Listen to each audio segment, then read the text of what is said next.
Hello, everyone. Welcome to another episode of PopCultX. This is episode 21 for those keeping count.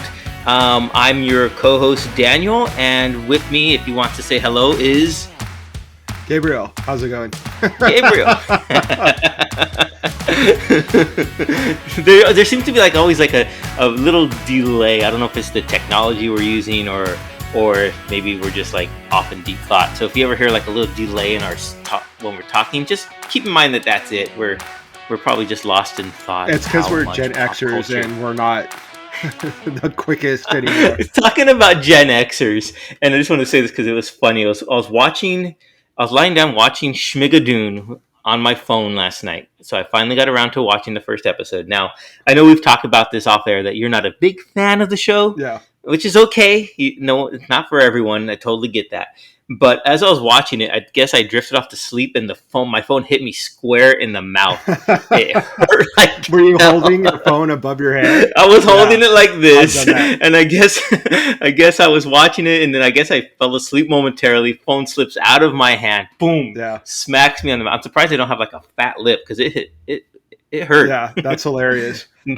Well, for people listening who don't know what Schmigadoon is, why don't we do a little recap? Did you get through the whole first episode, or how far did you get? Yes. Okay. I got through the first episode. For our listeners, Schmigadoon is a new series on Apple Plus with I forget the actor's name already. Keegan-Michael Key and Cicely Strong. Yeah. So she's from SNL. He's from the famous skit show. Key and Peele on Comedy Central. Yeah. So both very funny actors, very talented. But they play a couple, and they're sort of from the female perspective of the relationship. Her character thinks that their relationship isn't as good as it can be or should be. Mm-hmm. And he's sort of kind of going, through the motions, and they go on a couples therapy retreat, and they end up taking a hike and end up in Schmigadoon, which is a land or town or city, whatever, that is completely a musical. So people bust out in musical songs. Everyone is sort of upbeat and positive, and it's very and not only musical, but 1940s, 50s musicals. So not like Rent or well, was there a Rent moment?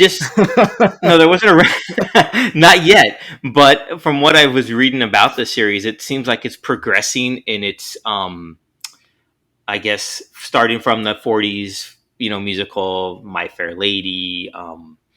What else is from there?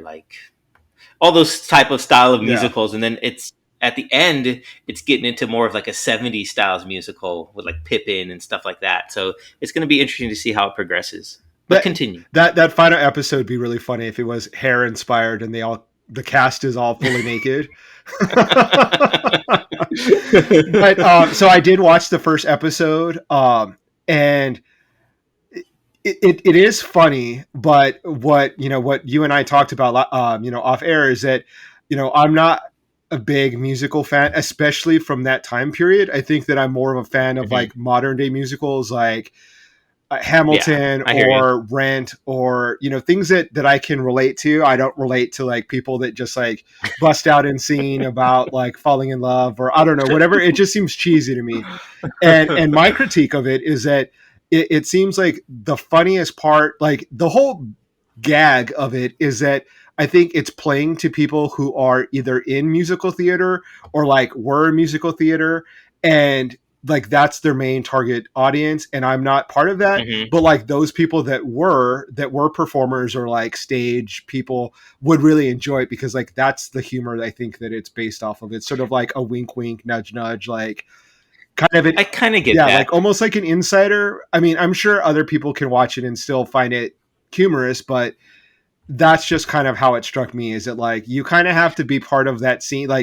The people who the ex high school musical people will probably really love it. That would be me. Yeah. And that's why I brought it up to you. Cause I'm oh, for sure. Danny's going to like this because it's music. I mean, I just imagine someone like you watching it and then kind of envisioning oh, like I could do, not necessarily like that you could do that or like you should be in it, but just like that's the funny part. Like that the people are like have these fake smiles and the choreography, and like it's funny for those people because they know what it's like to be in a musical and to like put on that like fake facade, and that's part of the Hmm. joke of like singing something that's so upbeat and so like ridiculous.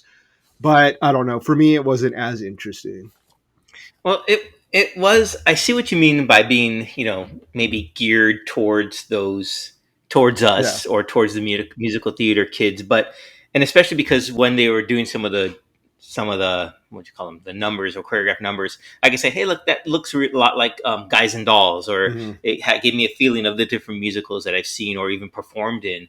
So yeah, I could see how it could be kind of insider in a way, Yeah. but the what I found amusing was that it was directed by the whole series was by Barry Sonnenfeld, from like Men in Adam's Black. Family Values, Men in Black, Yeah. and Wild Wild West. So I thought that his little stamp on it was interesting. So I'm curious to see how it progresses Hmm. because I've only seen the first. Well, yeah, I'll say I've seen the first episode. I'll be waking up a couple times to being smacked in the face, Yeah. but I'm curious to see how it progresses. I do like a lot of the actors. I mean, Christian Chenoweth is fabulous, and she as her character comes in, she basically commands the stage Yeah. if it was a stage. So it's it was good. I mean, I took a while to finally watch it Hmm. for some weird reason, but I'll finish it up. I enjoyed it. Yeah, and I agree with about Kristen Chenoweth. I think she does have like she's extremely charismatic. I like her because I think she's funny outside of musicals. I don't think I've seen a Hmm. musical with her in it. I've seen Wick. I think I've seen Wicked. I'm pretty sure that we went and saw Wicked, but she wasn't in it. Like it was like the tour. No, Okay. yeah, I definitely saw Wicked because it was a friend of. I think a friend of Doug's was in it because he's was in Oh, musical right theater on. and he has a Hmm. lot of friends that tour and are in musicals and stuff. So, uh, but I do find her really funny. I've seen her on talk shows and uh, she's just a really charismatic, really funny person. But yeah. Anyway, something did kind of pop into my head while you're talking. You mentioned Adam's Family with the director, and they did Hmm. release that they're going to be doing a new Tim Burton series on Yeah. Netflix about the Adams Family, and it's going to be Hmm. um, about basically, I think, about Wednesday Adams and her Yeah. kind of coming of age, and some of the casting is a little surprising. So to share with our listeners, they announced three of the key cast members. The one that was kind of shocking for me is Katherine Zeta-Jones as Morticia, and then Ooh. playing um, Gomez Adams is going to be Luis Guzman, and then the Wednesday Adams character is going to be portrayed by Jenna Ortega, who's sort of like a young up and coming actress. It was Hmm. kind of cool to see that they got a Latina to play Wednesday Adams. I think that's cool.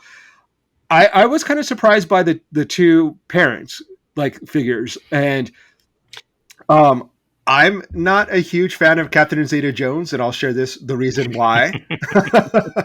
But a few years ago, I read this article, and um, in the article, she was talking about how people judge her and for being rich and beautiful, and how it's not her fault that she's rich and beautiful, and and it was sort of like a really kind of surreal, like Hollywood starlet is complaining about being judged for being rich and beautiful, and the thing that I thought was kind of funny is that like at this age in her life, you would think that she's actually like not really viewed in that way anymore because she's getting older and more mature, and then Hmm. that I would Hmm. assume that she would start viewing herself differently as not being the young sexy bombshell, but like maybe an elder stateswoman in Hollywood and focus more on the acting portion of it.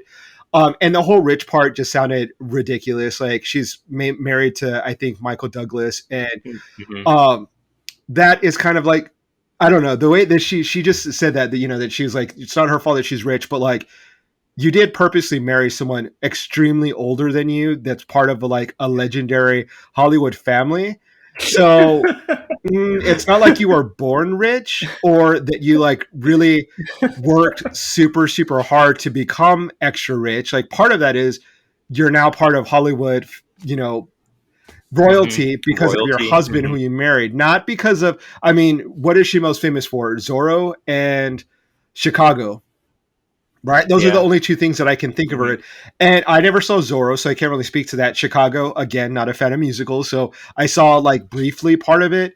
And okay, but I still, that's sort of like still stuck in my craw, like that sort of attitude, like it just came off as very arrogant and so I've never been a fan of hers since I've read that. I've actually never been a fan of hers, period. But um, what do you think about the three people that they've announced as cast? Um, I think the problem is that Catherine Zeta-Jones and Louis Guzman are going to have to live up to the Barry Sonnenfeld versions of Mhm. Morticia and Gomez, which was Angelica Houston and the great Raul Yeah. Julia. I think Catherine Zeta-Jones can pull it off. I know what you're saying, but I think she did fine in The Mask of Yeah. Zorro and the other movies. I didn't have a problem with her. I think she was Yeah. great.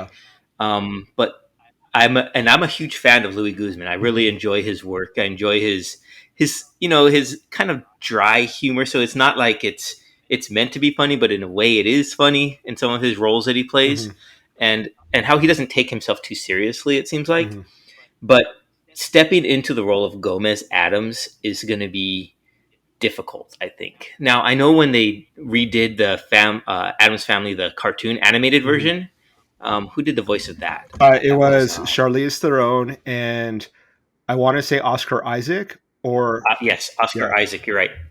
So it was a little more, um, and the way they portrayed him on screen was completely opposite to the live action movies Mhm. that we know and love. So I think he has that going for him, and that maybe the more recent generation don't they know of the movie, but that's not maybe their first thought of when they think of Gomez Adams. Mhm. They don't automatically think of Raul Julia, Yeah. who's this swashbuckler, handsome, leading man, Yeah. and he really was, especially in those movies. He was it, and I wanted to be him. It Mhm. was like that. So maybe kids nowadays they'll think of the animated version first. I don't know, so they have this different expectation of what Gomez Adams should be, and I think that plays in his favor a little bit. But it's an interesting casting choice, and I'm looking forward to seeing what he has to do with it. Yeah. As you were saying that, I kind of had this amazing idea that I thought it would have been really cool to see Christina Ricci play Morticia Adams. Wouldn't that have been kind of cool? Like That would have been kind of cool, she's yeah. she's older now. She's certainly, I Right. think, old enough to have a young teenager. And I Hmm. think they would have had to recast Gomez Adams to be somewhat younger, because then it would have been kind of weird to have her with Guzman. But I think that would have been kind of cool. Like it would have been kind of interesting to see Maybe them. her daughter, Wednesday's daughter, so Mhm. also named Wednesday, which Yeah, would have been interesting. I That'd just have think been a it'd have different been take kind of on it. cool, or even like have Winona Ryder in the role. She is an older actress, and she is sort of like a goth icon, for being like Hmm. famously pale and beautiful. And I don't know. I admit, I do admit, like Catherine Zeta-Jones is a she performs well. I just like, it's one of those things where I can't separate what I know about her off screen and her on Gotcha. Uh huh. screen. It's like the opposite of Drew Barrymore, who I love, because I think off screen she's like a really cool person. Off screen, I think Catherine Zeta-Jones is like someone that I wouldn't like. Not that I would ever be in this circle, but if I were to have somehow become famous, like I think I want to be friends with someone like Drew Barrymore. And You become famous through this I podcast. know. Come on. Yeah. And when she comes on, is like, oh yeah, I listened to old podcasts of you talking shit about me. And but it'll be interesting. Tim Burton, I mean, for the most part, everything that he does, I like. There's been some Hmm. like hits or misses. Like I'm glad to like not see Johnny Depp attached to it, because I do get kind of tired of seeing him and Tim Burton stuff, and in some like Disney stuff. Like I'm over it. Hmm. Like not even to talk about like the whole drama between him and Amber Heard and Oh whether or not goodness, he yeah. did or did not abuse her. Like just outside of that, I'm kind of sick of Johnny Depp's face. Like in all the Disney movies, all the Tim Burton stuff. Like I'm just like, Well, I think you're sick of him always being playing almost the same role in the same mannerisms. it, I mean, I think like to when he was in, I think it was the Tourist or something with Angelina mhm. Jolie. That was a completely different role than the whimsical, moving stuff like that. And I enjoyed him in that. Yeah, I don't. Maybe I think that maybe he's not. I don't know. This might be controversial, but maybe he's not that great of an actor to be able to play different characters. Like, whereas, like, I think Meryl Streep does a really good job of completely transforming herself. Where like she can play Margaret Thatcher, she can play like Into the Woods. She was, Hmm. I don't know, like in Death Becomes Her. Like, I kind of believe that those roles, like that she does such a great job. She's such an incredible actress. Whereas Johnny Depp, it's like seeing Johnny Depp dressed up for Hollywood, or not Hollywood, for Halloween.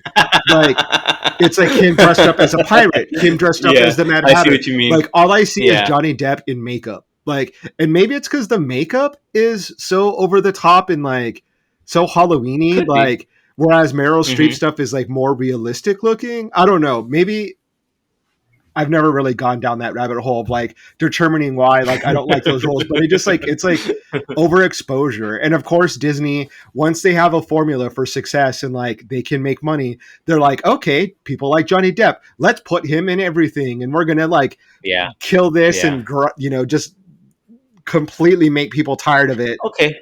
How about Johnny Depp in Finding Neverland? I didn't see it. Oh. Go watch it. Oscar nominated. I think it might even won. It was a good movie, Yeah. and it was different than his normal portrayal of a character. He was a father figure. I think he played the author who wrote Peter Pan. Okay. Uh, Barry, I think was his last name, right? And but no, it was really good. I'll have to It was check it out. enjoyable. Yeah. Yeah. But speaking of Disney and formula for Hmm. success, and like you said, they own pretty much every um, entertainment thing you want to get. Star Wars, Marvel, all their IP that they own already. So I saw the What If episode on Disney Plus that was just released. It's the whole. Now I'm a huge fan of what if Yeah. questions. It's the alternate history of things. What if this had happened? What if that had happened? What would it look like? I think Amazon Prime did a good what if. I think it's called The Man in the High Castle or something like Hmm. that. Where what if the Nazis had won World War II? Yeah. And it was interesting. It's just a different path to take, so you can get really creative. And so their episode of What If, the first one was what if Steve Rogers hadn't received this super serum, the soldier super serum, and it went to Peggy Carter. Hmm. So the episode surrounding was what if she became Captain Carter instead of Steve Rogers. It was interesting. I liked it, but here's a bigger question. And now let me ask you this, and I'll have you respond. What if Disney and Marvel have now gone too far and are creating too much entertainment for us? What if they've oversaturated themselves? Yeah. And I mention this because think back to when Avengers Infinity War came out. So that ended, and then we had to wait a year for the next Avengers Endgame. So they had a year of buildup and anticipation. Now it seems like every month we get some new Marvel show, which is great if you really like it. Hmm. But it seems like, okay, now it's something new. Yeah. I don't sense that sort of anticipation and buildup. I mean, there is right now for like Spider-Man. Hmm. I'm interested for that. No Way Home. But everything else is like, do we have to have that? Can we wait on that a bit? Yeah. So I don't know. What do you think of that? Do you think it's oversaturated right now? I so yeah, you presented that question to me, and so I started thinking about it, and I think it is a yes. And here's a good example of I just connected the dots right now. Today was Free Comic Book Day. So today is what, the 14th. This will air later or Yeah. whatever. But so I went to my local comic book store to get free comics and basically it's to support the comic book shop. You go for the free comic, but really you're going to, buy other stuff. It's, that's Right. the true reason what to go. Anyway, so I was looking at some of their trade paperbacks, so like collected versions of, back issues of comics. And my go-to is always Marvel. I definitely am a Marvel man. Like, you can, let me Mm-hmm. kind of aim my camera. You can see like my Marvel poster, like all my Marvel figs. I'm Your Marvel. shrine. Um, and so I went to Marvel, and I went to, my main group of comics that I like to read, X-Men, Avengers, and I went through it and I was like, meh. And I ended up going to DC and buying a trade paperback of a character that I'm not really familiar with. I kind of know, but it kind of speaks to what you're saying. Like, I kind of am burnt out with the X-Men, with Avengers, with Captain Marvel, with Captain America, with all of those characters. Loki and Yeah, like, and they're all great characters. Like, I think Loki I bought maybe a few months ago, and we might have even talked about it, that I went back and collected some old issues to read, and I ended up not even watching this series because I think I am kind of burnt out on Marvel at this point. Like, it's been so much content. Like, I saw Black Widow and I loved it. And I looked at some Black Widow comics today and decided not to get it because I was just like, is it really going to interest me right now? Let me try something completely new that I don't know anything about the character, that's going to surprise mm-hmm. me. I don't know what's going to happen. I don't know their backstory. So I went, DC route, and like completely unknown. I didn't do like Batman, Superman, or anything like that. And so I think that speaks to Marvel and Disney just like pummeling us with all this content, whether it not only from the movie aspect, but TV shows and comic books, and to their credit, it has all been really good stuff. But Mm-hmm. like, we don't have any room to breathe. It's just like one Right, thing right, after the other. And so right. you do kind of get burnt out. It like takes a really big fan to like watch everything and read everything. And as far as like the X-Men, which I'm a really big fan of, there's been so many like crossover events and all these books that have been released, and all it, to the point where like I'm like, I have no idea what's going on with some of the X-Men. Like, what? Like, I need like someone's gonna have to like write a dissertation on like where they are as characters, and like having like, because it's just like so much that like you kind of feel like you can't get caught up because there's so much stuff. So I Yeah, do yeah, agree. and I'm not saying that it's bad. You're right. Yeah. It's been good stuff. It's like too much, and it's all in that same realm. So I think that's why I go back to episode 20 last week, in that the Suicide Squad was so refreshing to Mhm. me because I didn't know anything about any of those characters aside from Harley Quinn. Yeah. And I think, and regret saying, not saying, talking about this last week, was Peacemaker, who Mhm. was portrayed by John Cena, was absolutely one of my favorite in there. He had some one-liners like, "I love peace so much, I kill for it," or something like that. It was just so fantastic. And I think they're even doing a spin-off TV series on HBO Max of Peacemaker. So Nice. I'm really looking forward to that, with John Cena, directed and written by James Gunn. So it's all, I think I saw some like Instagram posts of John Cena walking around town in full outfit, Yeah. helmet, and everything, just walking around getting a latte or something like that. Yeah. So it's something really cool that I'm looking forward to, because we haven't had that so much as we had with Marvel. So just something to think Yeah. about. I did enjoy the character. I I've talked about this before, but I don't like when good characters like turn bad. Like, I like the good characters to be good. I don't like an anti-hero as much as you Uh-huh. do. And so but the thing that I do find interesting about him is that character, I think, really speaks to American patriotism and how we do idolize like the militaristic hero that like it Yeah, will do that's anything true. for freedom, for Hmm. freedom. And Yeah, it's like that's true. when you hear about the things that some of the people in the military have done, like some war crimes, and some people are like, well, anything for freedom, anything for America, Hmm. and some other Hmm. people are like, yeah, no, that's villain type shit. Like, you're not a hero, Yeah, you're yeah, actually a villain. right. And I think that that's Even one of though, the things yeah. that is interesting about that character is that, like, okay, Hmm. if you put everything under the guise of I'm the all-American hero, I'll do anything for freedom or for, peace. But wait, anything is making you do some evil Exactly. stuff. So Hmm. it'll be interesting to see how they go with that character, and if they, um, you know, investigate or kind of go down that route of like, you know, integrate like Black Lives Matter, or anything that is referential to what's going on in society, and how law enforcement or government isn't as trusted as it was before, and Right. giving a That's more true. realistic perception of them, of like, yeah, we did really, admire law enforcement when we were kids, but then we got a realistic view of like what some law enforcement people actually do. Hmm. And it's not like a Hmm. black and white issue. It's not It's clean not. cut. And a character like that kind of really drives that home. And I think that that's what makes him kind of interesting. Not only just because like I think he was a funny character, but like there's some serious stuff that they could really delve into that would be really interesting. They could. I'd be interested to see what if his character has a growth arc. Maybe he realizes that, like you said, some of the stuff that we used to hold true is, or as out there on a pedestal, is not really as it appears to be. So it'd be interesting to see where they take that. So Yeah. yeah, you're right. There's a story arc in Captain America where he's kind of questioning the government and his patriotism, and the right wingers are like going crazy saying like now Captain America isn't even pro American.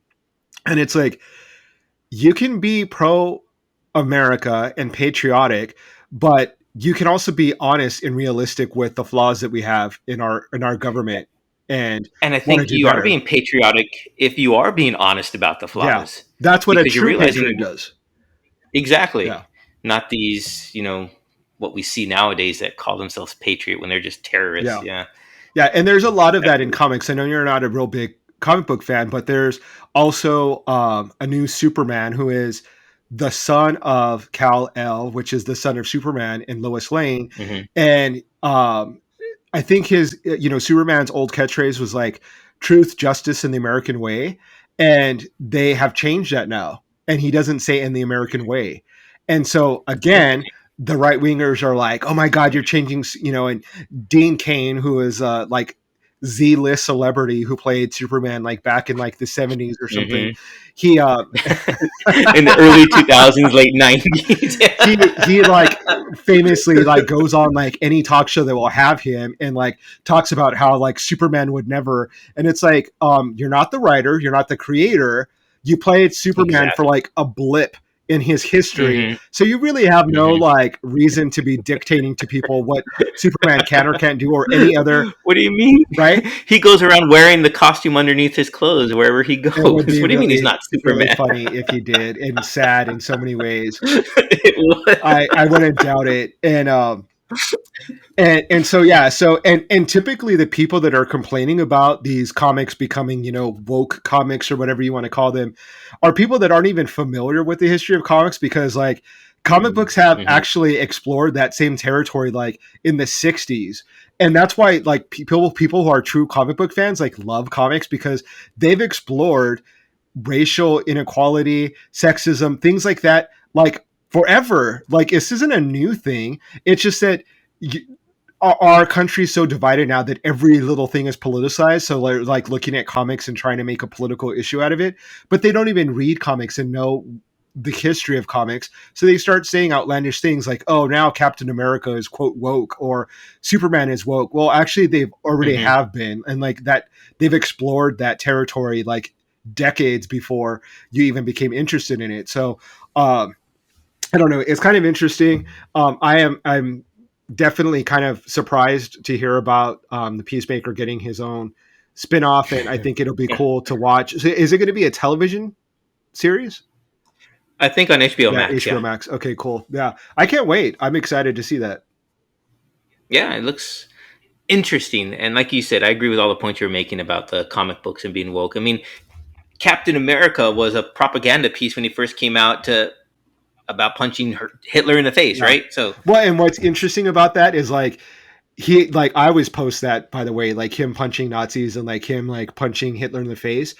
And then but then you Hmm. have right wingers that are aligned with actual Nazis but Hmm. pretending to be patriotic, and it's just like like my mind goes into like can't compute, because it's like you're claiming to be patriotic, you're anti like wokeness, but you're aligning yourself with Nazis, and Captain America is like iconically famous for fighting Nazis and Hitler. Like you can't like it's so Yeah. stupid you can't even make sense out of it. But I mean, here we are. Here we are, 2021, and this is what it's given us. Yeah. Yeah. Anyway, so what else? Well, What else have you been watching? um, I watched a movie on Netflix called Paper Tigers. Not sure if you've seen it yet I or haven't not, watched it yet. but the movie was fantastic. So it's a martial arts movie, kung fu, and I have a little, I guess, before I get too far into it. So, an earlier episode, we talked about gung fu Mm-hmm. and gun fu, and with John Woo, John Wick characters with the Yeah, gun fu, GUN fu, how they have their guns and they're using them as weapons and extensions of themselves, yeah, and that's a gun fu. But your father, you said in his lexicon, was gung fu, yeah. and how I said maybe it's the same thing. If you watch this movie, you'll find out otherwise. It's an actual So thing. is an actual word. So I guess in the Chinese or within the martial arts industry, they don't say kung fu, they say gung fu. Hmm. So I was really surprised by that, and I was like, "Oh, I got to own up to my little mistake, I guess I made." And why does So my Mexican it, American father know that? maybe he watched a lot of kung fu movies in his youth. I don't Yeah, know, I because think he probably did. this movie, so it's set. The first part of it, like the montage opening sequence, is set in the early '90s. So the guys are like training their three disciples of this one grandmaster, and they're his only disciples. So they call them the Three Tigers, and they're very good and very profound at what they do.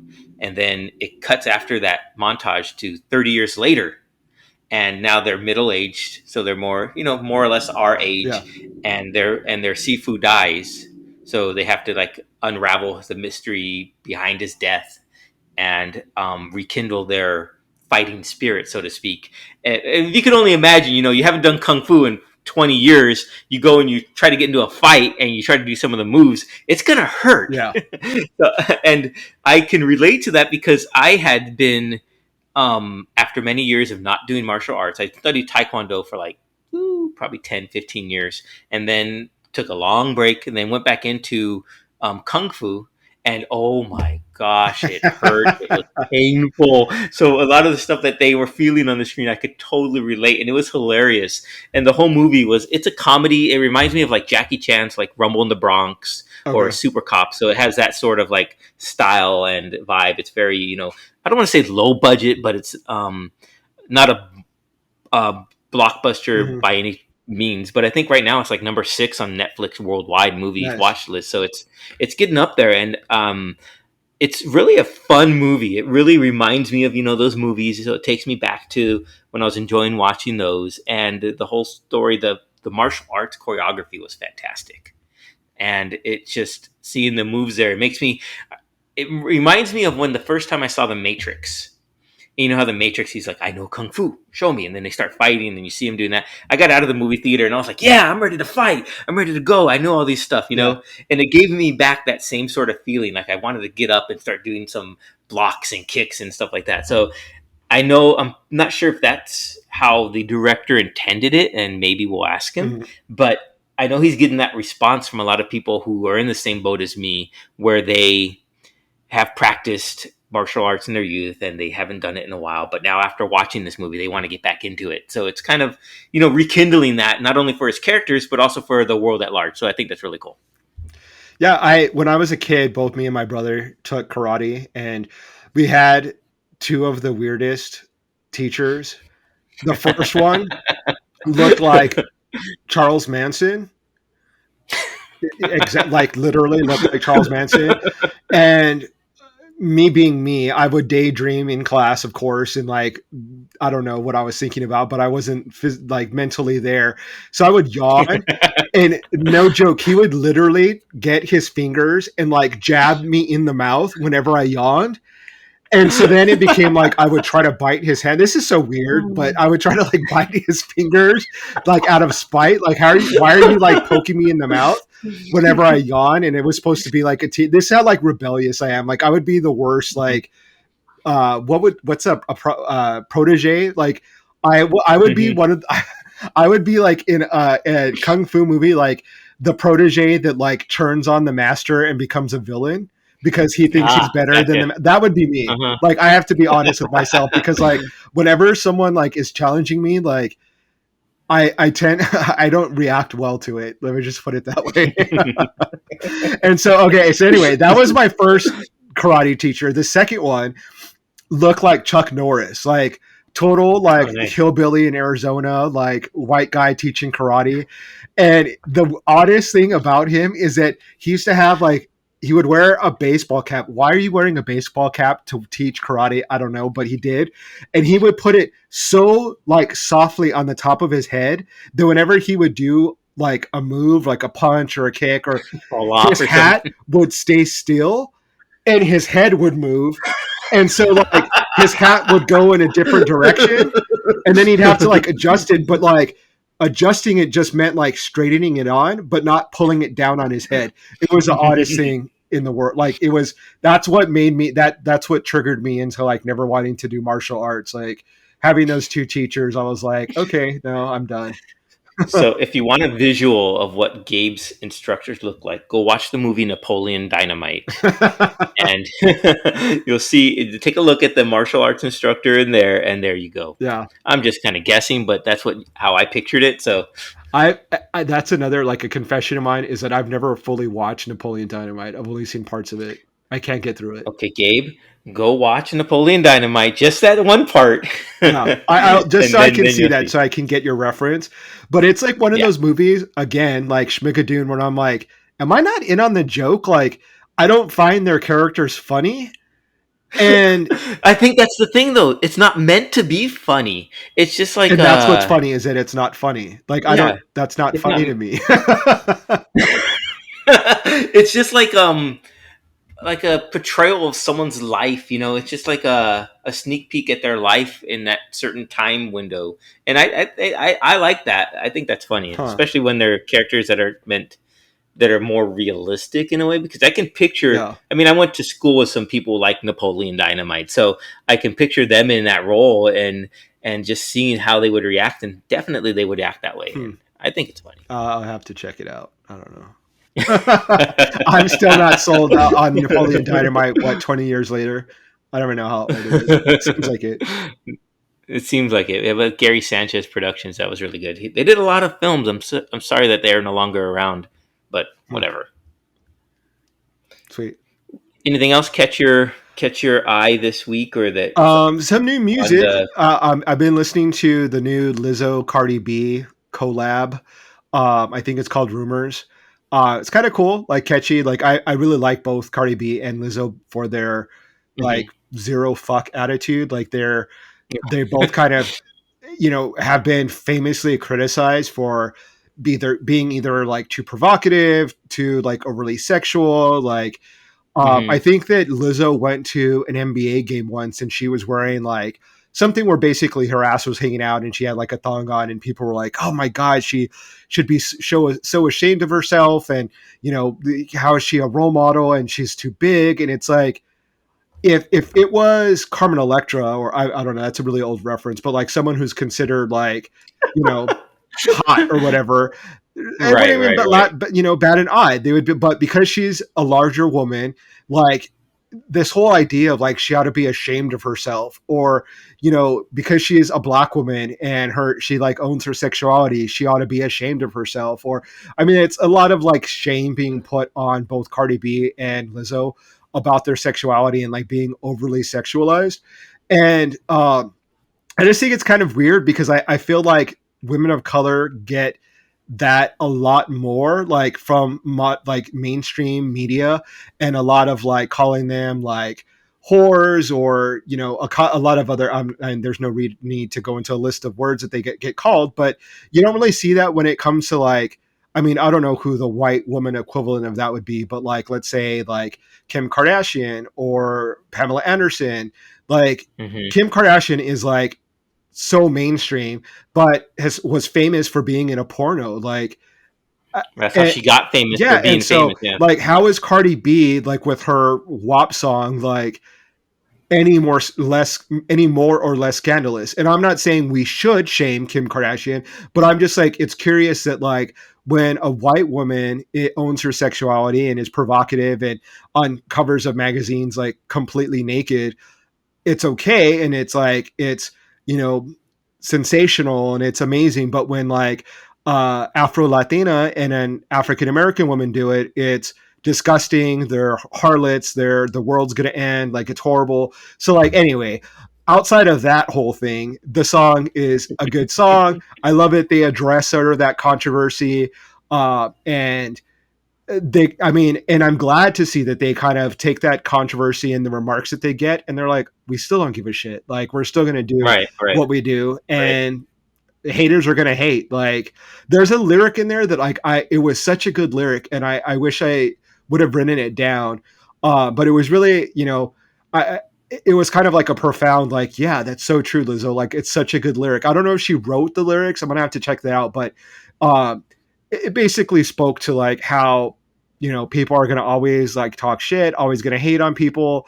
And, like, it is what it is. Like, don't pay any mind to Hmm. them. Like, just live your life. Like, the more success you have, they're going to keep coming after you. So Yeah. True. that's really good. The other album that I was listening to is Iggy Azalea's new album.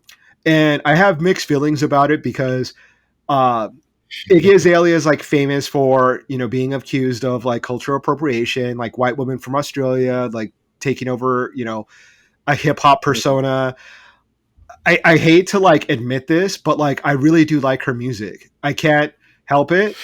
And I think that it speaks to like, really, I'm not really a hip hop kind of fan. Like, I'm not hardcore hip hop head. So like, I am more attracted to like the pop side of hip hop, Hmm. and that's Hmm. what she kind of speaks to me. And honestly, like, I'm from like a private school background. Like, I'm so not street or hardcore or like any of that. You don't got no street Yeah, cred. so Is that what like, you're of saying? course I'm gonna relate to like the fake persona of Iggy Azalea than I am to like Wu-Tang Clan.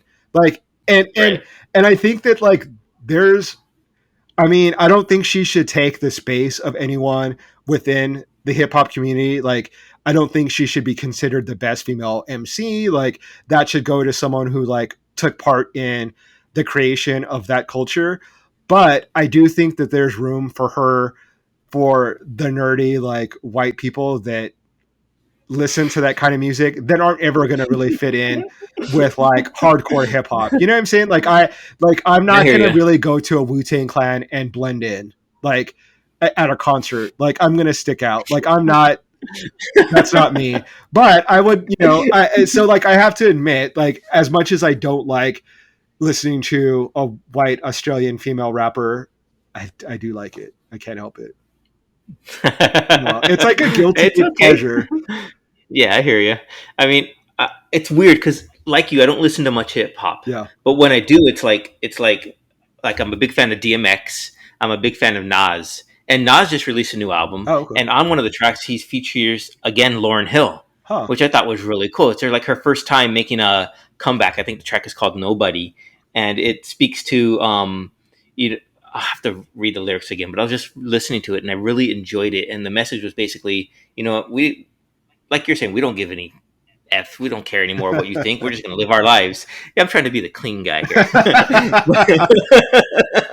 but it's really cool. I really appreciate the fact that Lauren Hill came, quote unquote, out of Yeah. retirement to appear on this track, and it was really fun seeing her on there. I mean, I know I go back to their first track they recorded together. What If was I it ruled the called? world. Yes, thank you. And that was like one of my favorite, and it's really cool to it was really cool to hear them together again on the same Yeah. track. Well, and that like that is one of my favorite songs like within hip hop, but the part that like I'm really attracted to is the Lauren Hill part. And Hmm. that's like I'm not Like, I mean, that's just, even though I grew up going to like Ghetto Boy concert, Ice Cube, NWA. Like, that was like in middle school, like that was my thing. But then I think I started feeling that it was like really artificial or fake of me to really be in, because like I'm so not part of that culture. So then it just felt Okay. really inauthentic for me to be like, I yeah, mean, I like guess you can West enjoy Side. the Like music, I do. right? I enjoy it from like a fan's distance, like on TV, but It's fantastic. like but like clearly that's not my culture. You know what I'm saying? Like it just, Yeah. and so like I would feel weird being overly critical of someone like Iggy Azalea or like Eminem or who's the other white rapper that like he gets a lot of shit that I actually like. Um God, what was his name? He's from like Seattle, Macklemore. Like people like love Mm-hmm. clowning on him. I actually like Mm-hmm. his music, and like I know that makes me sound corny in like hip hop community standards, but I mean I'm not. That's not my culture. So like, of course I'm gonna like the corny stuff. You know what's corny is I really enjoy Matisyahu, the Mm-hmm. Hasidic Jewish reggae Yeah. artist, and it's like totally left field of what you would expect, but I like his music. Well, I was just listening to him the other day while I was Oh yeah. driving, and what one of the things that I found interesting is, one, I think that he's no longer like practicing his religion. Oh, So I haven't followed it, yeah, so I so don't I know. think that because he was like super hardcore, like he wouldn't shake Mm-hmm. women's hands Mm-hmm. because you can't shake women's hands. Like he had separate like rooms for fans, like men and women. So like he took it seriously. It wasn't just like a gimmick for him. But I think he's since left that sort of practicing side of his religion. What was my Okay. point? Oh, but I what the thing that I found what was interesting is that like hearing him sing, he sings in that like I want to say like patois version of like Jamaican reggae sound, but Yeah. like a Mm-hmm. lot of I never saw anyone criticize him of cultural appropriation, That's true. and so like it's like at one point is it acceptable? Like I don't know his history, so I don't know if he grew up like within like a Jamaican neighborhood in New York and like that was part of his culture, and or if it's like a character that he puts on, like does he speak in that accent when he's speaking every day? And I don't know. It is an interesting topic when it comes to music. Like, can you be just a fan of a genre of music and then adapt or adopt a persona that speaks in like, you know, uh, an accent that is more in alignment with like hip hop or Jamaican or reggae, and Mm-hmm. not be accused of cultural appropriation. And I mean, but there are people that are rappers that are like, you know, Will Smith or I can't really think of someone that like, let me say like maybe think that like they don't come from like a really hardcore background, but maybe when they do rap or sing, they still adopt that sort of way of speaking because it's part of the music style. Um, I mean, like another thing too is like Keith Urban. I think he's Australian. Do people accuse him of cultural appropriation singing in like a Or doing country country accent? music. Yeah, I don't know. That's a like good I question. mean, because like the music's so popular, it spread to Australia, but it certainly was like an American country sound. So like, is that culture appropriation? If he's like pretending to be a cowboy when he's like from the outback, I don't know. It's interesting. I would, There are cowboys in the outback, but they're to a not like country degree, right? western. It's not like the old Pickup trucks grand and old Opry. Yeah, yeah. like it's a different. I mean, I assume it's different, and I think that it's. But like it's weird because like now that we have technology, hip hop. You know, if we continue to use that as an example, spreads all over the world. So then you have kids that Hmm. are like in Paris listening to it. They listen to the lyrics. They start dressing. They start adapting their mannerisms, their language. So is that inauthentic that they're so touched by the music that they start to become part of that culture? And then if they then turn around and let's say they're not black, that they're, a white Parisian person, are they not supposed to then do that style of music?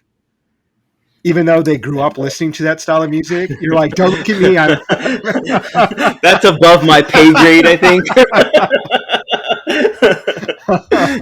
But I agree with you. Though. I mean, it is a very good point and a very deep question that maybe we need to bring on some scholar in that realm yeah. and have like a maybe opposing views on that, because yeah, I think it's a bigger question. Like, at what point do we draw the line? Say, you know what, you can enjoy the music, you can enjoy that, but when you try to, I guess people can really sort out when people are being fake, right? Yeah. So when they're not authentic to it, and when they're just trying to Profit um, off of it. exactly profit off it, or just make, I was going to say make money, but profit's the same thing. So, just when they're just trying to do that, and people can sniff that out, and I think that's when they get called out, and rightly so. Yeah. But I think if people are authentic to it, and I don't want to say that they built up the street cred from it, but when they put in the miles and they put in the work, and people know that that's who they are, then I don't see a problem with it. But like I said, that's above my pay grade, and I think it's a good debate, a good question, though. Yeah. Another thing that kind of made news, that like kind of subtly made news. I didn't really see this everywhere, but Eminem, who was kind of famously misogynistic and homophobic when he was like at his peak, apparently he adopted his ex-wife's child with another man, and so his adopted child has come out as I believe non-binary, or possibly is I think they came out as non-binary. I'll have to double check that, but I'm pretty sure they said non-binary.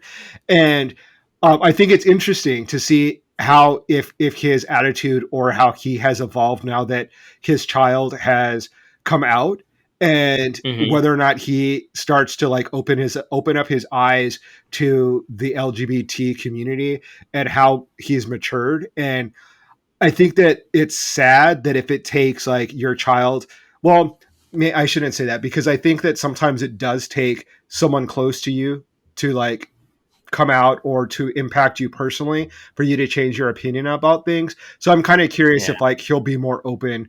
And I believe he tweeted something about supporting his child, and his other child, I forget her name, Haley or whatever, the one that he always rapped about.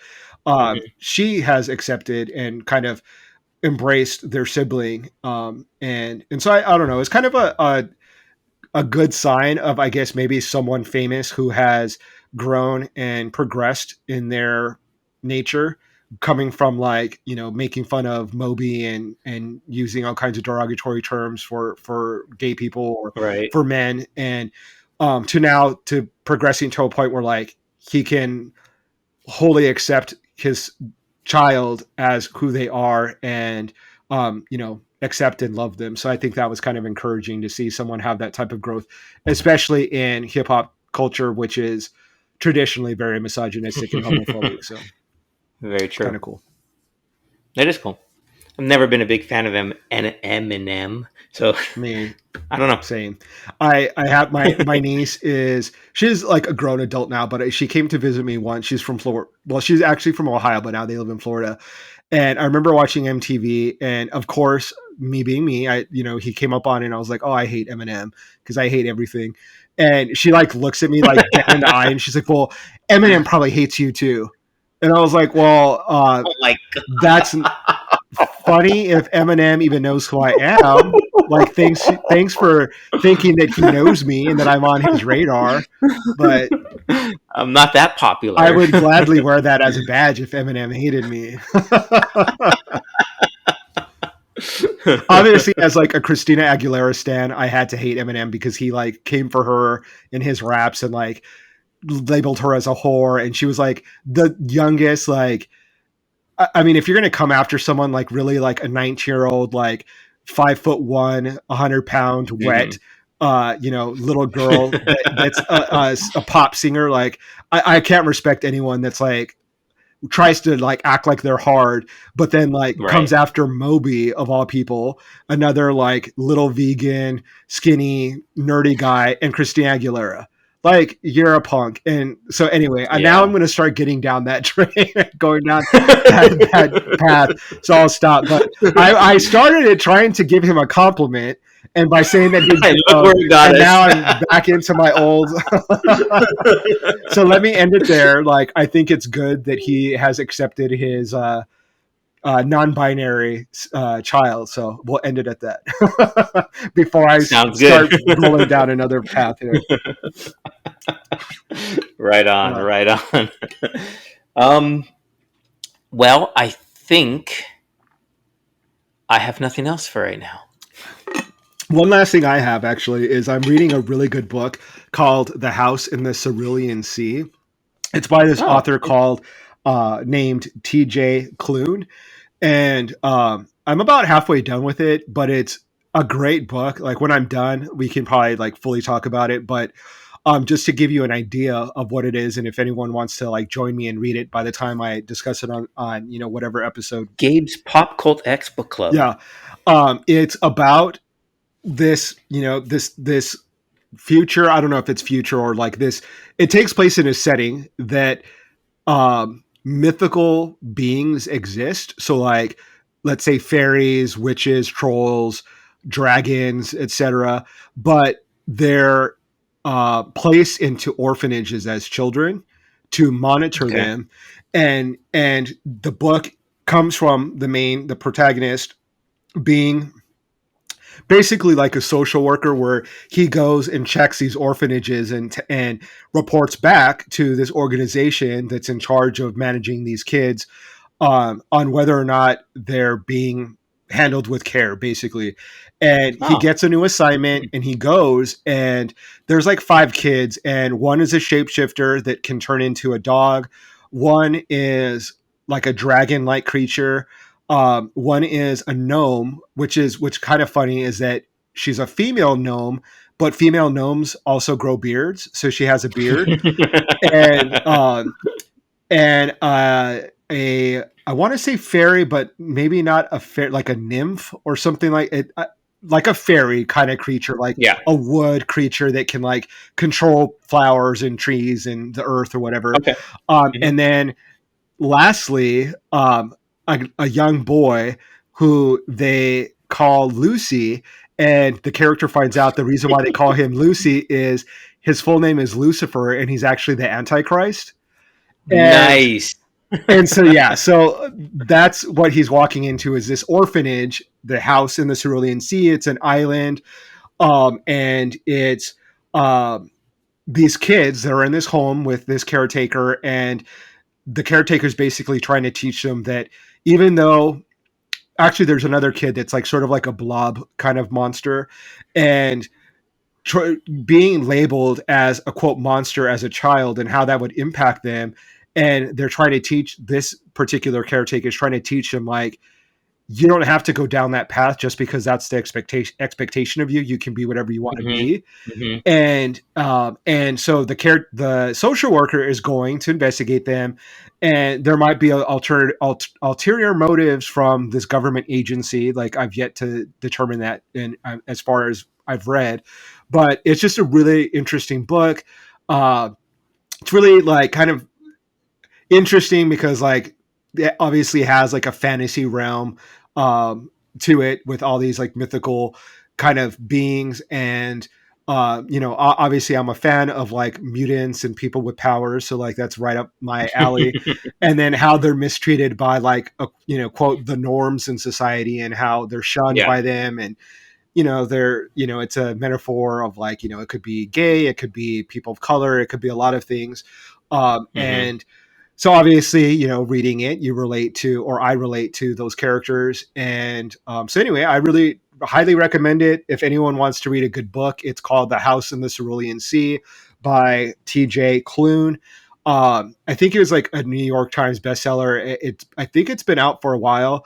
I just happened Oh, to okay. like be in the bookstore, and it caught my eye, and I'm glad that I picked it up because it's really good. I've been reading it for like the last maybe 1 or 2 days, and it's grabbed my attention. It's really good, so highly recommend it. It has the PopCultX seal of approval.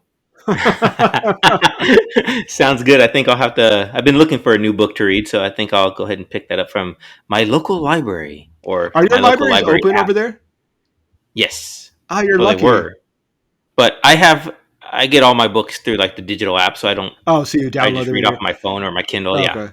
and So it's pretty cool. Yeah. But yeah, I look forward to reading that. Yeah, definitely It check sounds it really out. interesting. Yeah, I'm the old school nerd that like I've bought all the like Kindles, all the iPads, and like I can't get into reading books I on. know what you mean. I know what you Like mean. I just like the It's smell of the paper, the feeling, and the like. the physical trait of it, having it in your hand. Yeah, I Yeah, understand that. and I like I've going to only the bookstore yeah, and so the do I. library. Yeah, Um, I the only reason I switched mainly to digital is because I don't need a light, so I could just use it on. I don't need a light to illuminate the pages, so to yeah, speak, and I can read it whenever, late at night, which is when I read a lot. yeah. Same.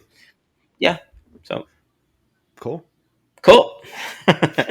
Well, I think that wraps up this episode of Pop Cult X. Last episode, Professor Gabe issued a challenge out, and we'll still keep that challenge going. If you guys can send us a comment, let us know where you're listening from. We're going to be taking a poll, and we want to kind of like maybe give shout outs to your cities. Why not be the representative for your city who listens to Pop Cult X? Yeah. But thanks for tuning in. Thanks for enjoying, hopefully, what we're offering. Be sure to share us out to all your friends if you are, and share us out to all your friends even if you're not. Why not? Join Maybe they'll like us. the cult of PopCultX. That's gonna be the commercial. Join the cult. PopCultX. PopCultX. Well, right on. So stay safe, everyone, and we will see you next time. Take care, everyone.